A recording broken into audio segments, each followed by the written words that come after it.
Morning, zombies. Are we alive yet? Are we awake yet? Are we emotionally screwed up? Are we sleep deprived yet? Almost just about there myself.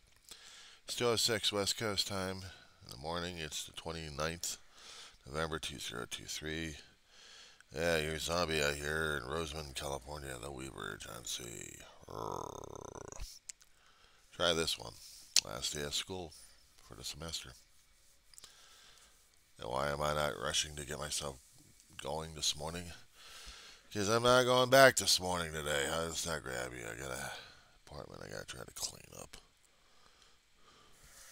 Taking care of a pet is a messy job, especially when she's not telling you when she needs to go out, and she does, and then looks like I'm going to be busy today.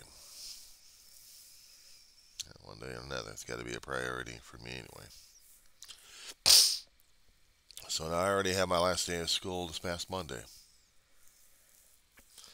How do I feel? Oh, tired as hell. That's how I'm feeling today. And if I happen to pull on the news today, I'll be just not quite sure what to deal with it or how to deal with it. Because I'm seeing all these things happening right now, and it's kind of hard not to miss it. This stuff is going to drive me crazy. I'm literally watching things happen on television, and I'm not exactly excited about the thing. I'm not exactly thrilled about the thing. I'm asking myself, what the hell am I doing up this early in the morning going through this crap?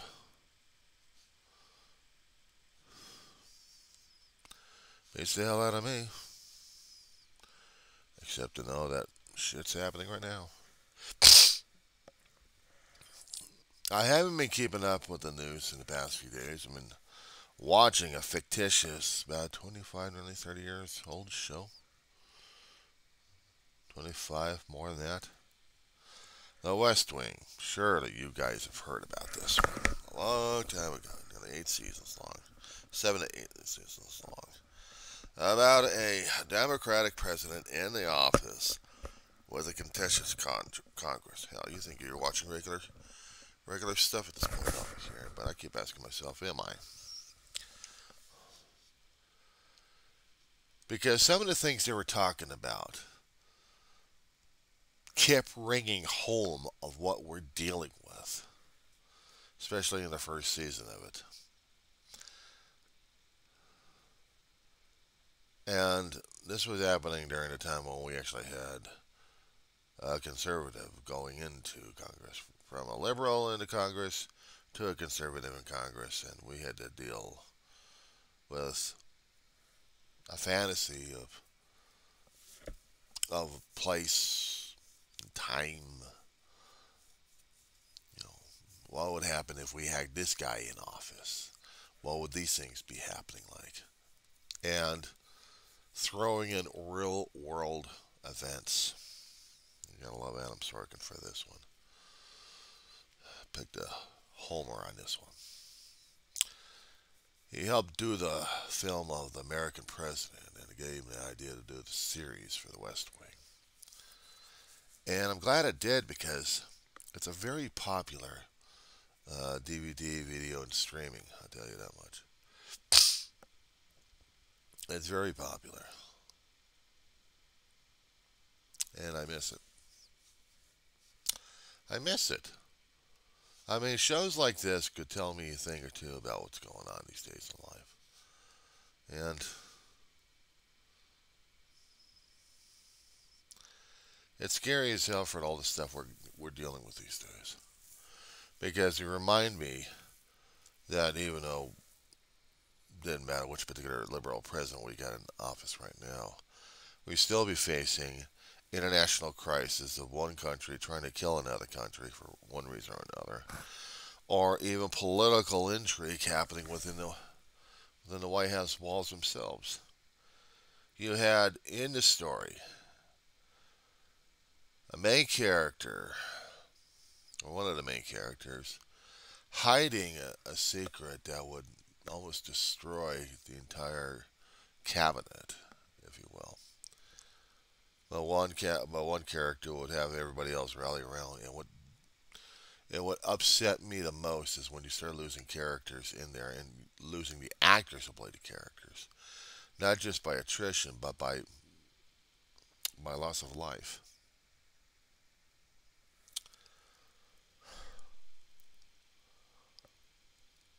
Yeah, and knowing that they're not here with us, and knowing that there are a few more not here with us, it still hurts like hell because after you watch it for so long, you grow accustomed to the characters, and you look at what could have been Camelot of sorts.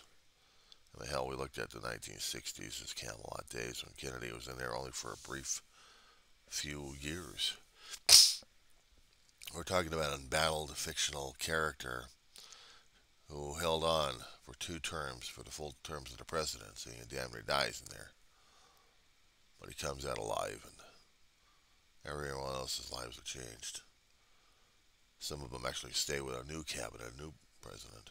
Everyone else just goes off their own ways, as it should be. But the things he had to deal with are almost similar to what we have to deal with right now as it is. They're still talking about on the main news about humanitarian relief still trying to get into Gaza to help them out left and right. You got Palestinian prisoners being released in order to get the rest of the hostages released that Hamas took. It was also reported this morning that the videos of the attack that happened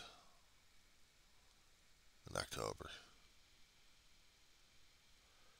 Congress was really reacting on that one.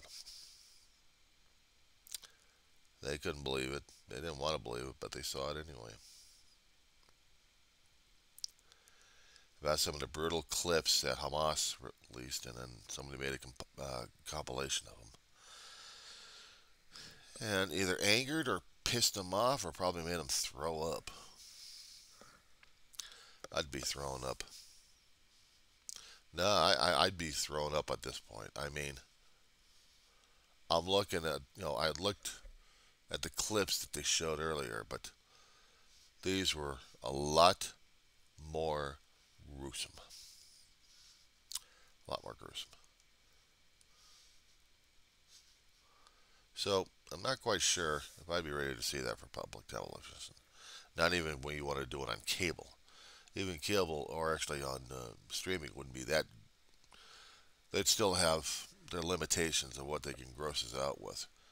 But I'll tell you something, when it comes down for the stuff we keep putting out there, I keep wondering what's more grosser, the stuff in our imagination or in reality check. And what gets to me at this point is seeing the survivors coming out, not knowing, or probably been lied to all this time, if their own relatives, their own loved ones are still alive or not. That hurts. That hurts right there because you think you had a family going, being captured and maybe they're safe, and then finding out maybe they weren't. It's the hardest thing to go through. And then you got the generational hatred set up again. The cycle continues.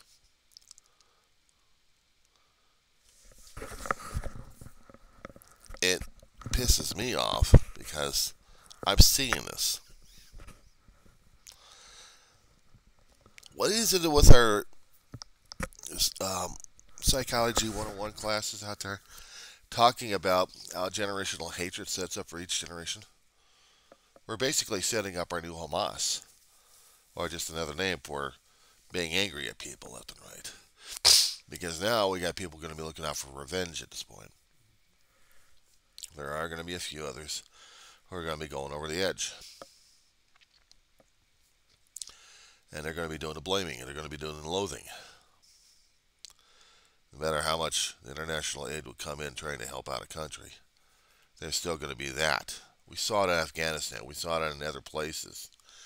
How is it not supposed to affect you and you're supposed to accept it? No. At this point, These guys have already got it ingrained in their genetics at this point over here. It's going to be hard to sell not to think about it. They're going to want revenge in about 20 or 30 years or less than that. And they're going to want it bad. And that's the thing I guess people have a problem with. They'll say it, they'll claim, but they're going to be a generation about it. A generation or two later, about 20, maybe 20, 30, 40 years, probably within that time, I'm making a prediction that we're going to be dealing with a lot of anger, a lot of hatred, a lot of frustration geared up to where they want to kill because of what they did earlier. We're going to have this. We're going to have this ongoing. And this is what scares the hell out of a lot of people.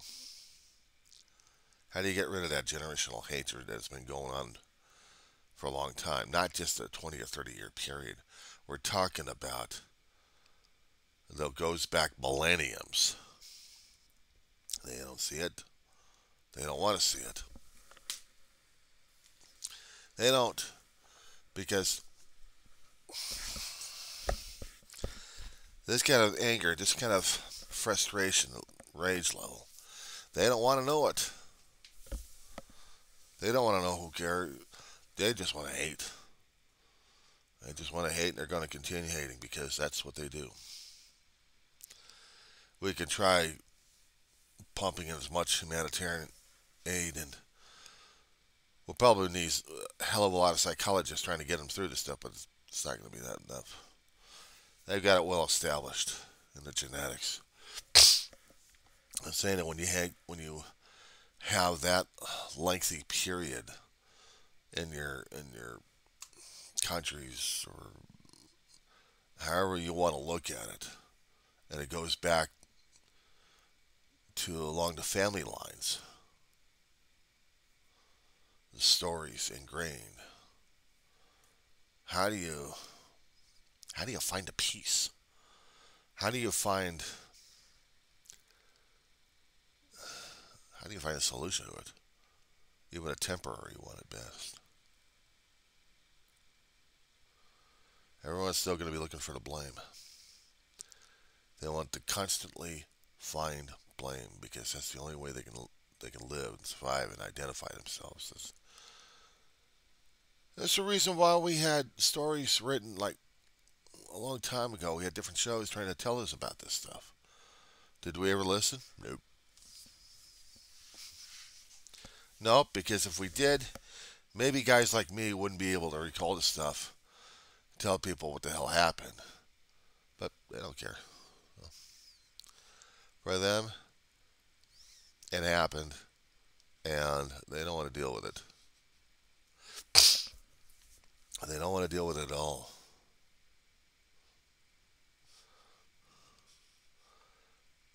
You're going to be asking me, what the hell am I talking about? All right, you know me, I like to quote a few things from here and there. Not specific passages, but refer you over to different things left and right.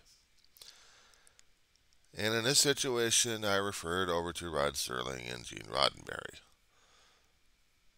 They'd seen, they witnessed, they created, they wrote, and they presented to the world examples.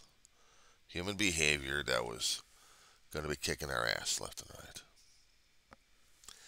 And it did. It did. They kicked our ass. We just didn't want it, but there it is.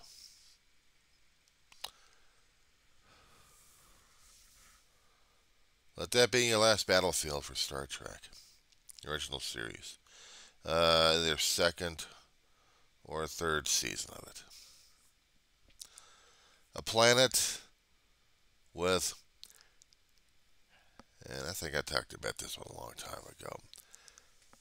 You have one side black of the face, and the other side is white.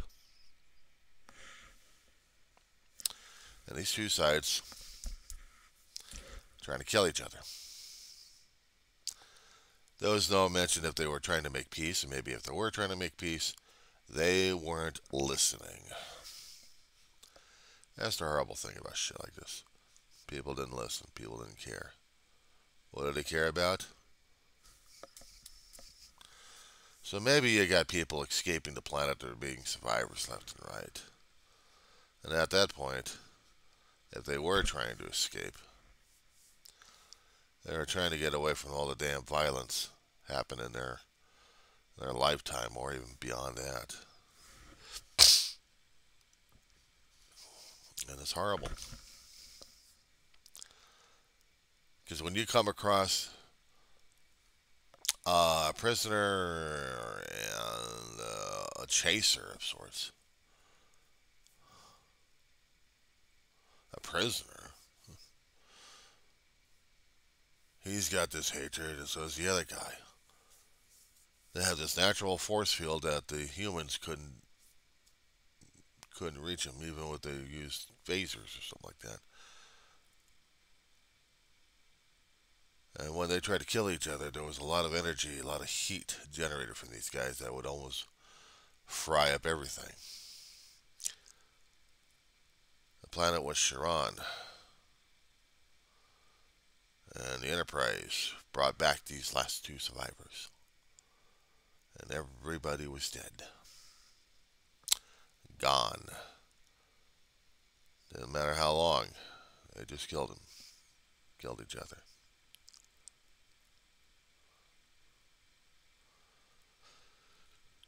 And these two tried to kill each other in a transporter, actually in a bridge, when they heard and saw this. And the chase began all over the ship until the transporters were used, and then they found themselves on the planet.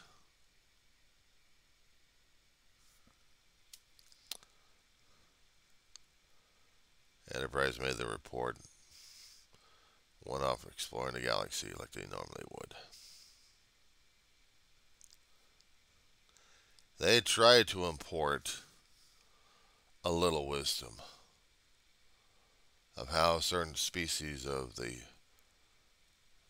Vulcans and humans tried to mass murder each other, but they discovered that all they were doing is creating more issues and more problems with themselves. They had to find ways to live and work with each other. The thing about the Star Trek realm in the future was Earth had already suffered enough nuclear wars. They were tired of it. They wanted to work for better days and better lifetime. And what happened? They just made it happen. And what we come to find out, Vulcans discovered the humans trying to explore. They made the warp ship, so they stayed to help. They stayed to help. That's something, isn't it? Yeah, pretty much.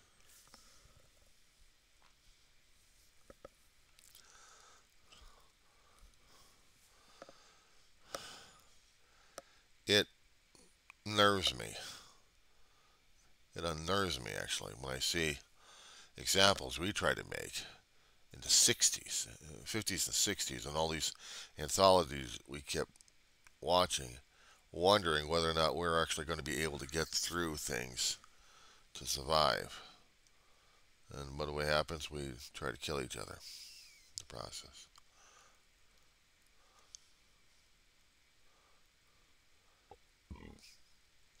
Did we ever make a...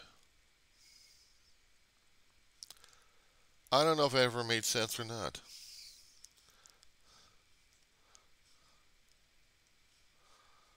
People wanted to make sense. We watched him, we saw him. The anthology was saying, well, what happens if we survive a nuclear war? Could we survive a nuclear war? Could we survive genocide or not? And what happens if we were contacted from outside Earth? Would it be helpful? Or would they just be observing us to see, watching us trying to kill each other? And quite frankly, I don't know. But we thought we knew better. Question is, did we know any better? We're still trying to kill each other. And we still don't know what the hell we're doing, do we? While watching the show West Wing, I'm seeing some of the elements in the series itself. Not just the personal dramas happening, but the international crises that these people are facing, of what we're looking at these days. I kept trying to tell my classmates in English, things do resonate. Things do repeat. Things do matter. I hope they realize that. Because if they don't, we're sure as hell in trouble. We can't help but be in trouble. We just don't know how to get along with each other. We don't even know how to get along with ourselves. I observe. I watch. I'm scratching my head on this stuff. I'm asking myself, what the hell are we doing to ourselves these days? Why are we doing this to ourselves? And quite frankly, I don't even have any answers for this damn crap.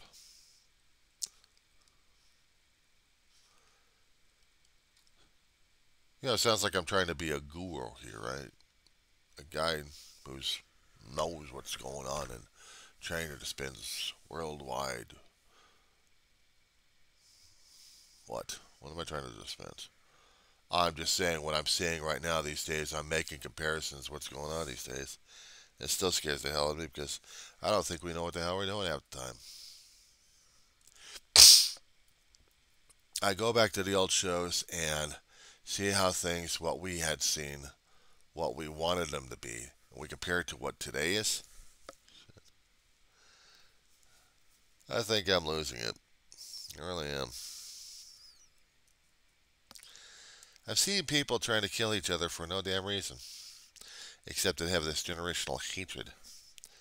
They want to hate people so damn badly, it's not even funny. They want peace. They claim that they want peace. But in the end, they get destruction and death. Is there any hope for the human race? I don't know. Is there? Because apparently we can't get off our dead asses to understand this crap. And if we do, maybe we're lucky. But if not, we're repeating the same damn stuff over and over again. And we're blaming the other guy for it. I'll say it before and I'll say it again. Accountability, responsibility, and transparency. We can't have those. What are we doing? It's hard as hell to be transparent because we don't want to be embarrassed as hell. Show ourselves and show everything else to the world? Are you kidding me? That's going to ruin us. Yeah, well, so I was trying to hold in that generational hatred that you've been building up throughout your bloodline's lifeline there. Probably say, how dare you? Well, I'm not the one doing all the deeds. I'm observing it, I'm recording it. I'm mentioning it. Reporters will try to do the job to try to do the spin on whose side's wrong, whose side's right. You'll get a little bit of kernel of truth, but all sometimes I hear is propaganda coming from a lot of viewpoints and a lot of finger pointing. Sure, they'll record a bloodbath happening over here, and then they'll try to pin it on the other guy.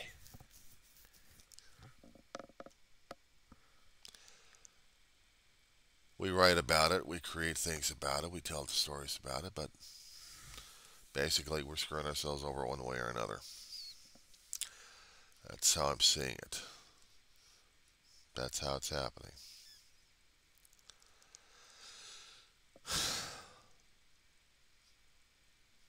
You're gonna be asking me, am I blameless? Don't I have any skeletons in the closet?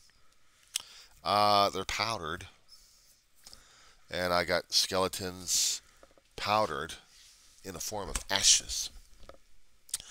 They're right in there, literally. So whatever kind of things that happen with my brother or my mother or my dogs, they've already been vaporized. The ash is still in their bags and boxes over here. How's that for accountability and transparency for you? I talk about them a great deal. I talk about them on my videos left and right. There are things happening in my life right now I still want to get fixed and I still want to get corrected.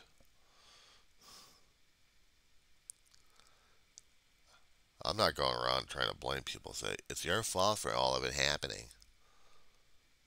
I'll probably have to ask myself, why?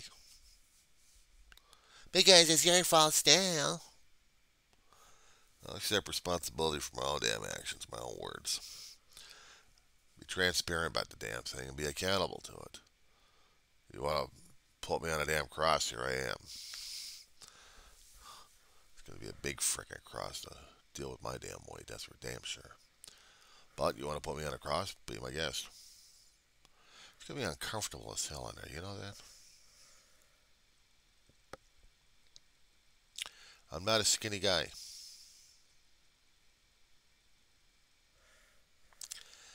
Anyway, it's been like that for this morning. And what gets me right now is taking the last day off from school because it's the last day for classes. It's one thing if I happen to take a first day off and not be able to get into classes because somebody else gets my seat. But the last day, a lot of people have already bailed out already.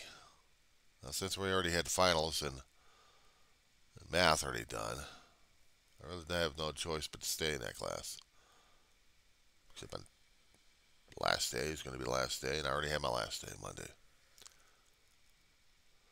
For my English class, well, I still got finals in that one, but it's all electronic. I got to do the work, the quizzes and stuff. I can do them on campus, or else I can do them online out here. I'll do them online over here. That's all right.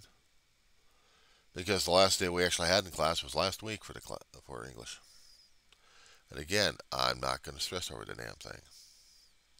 What I am going to stress about is taking care of the personal matters now.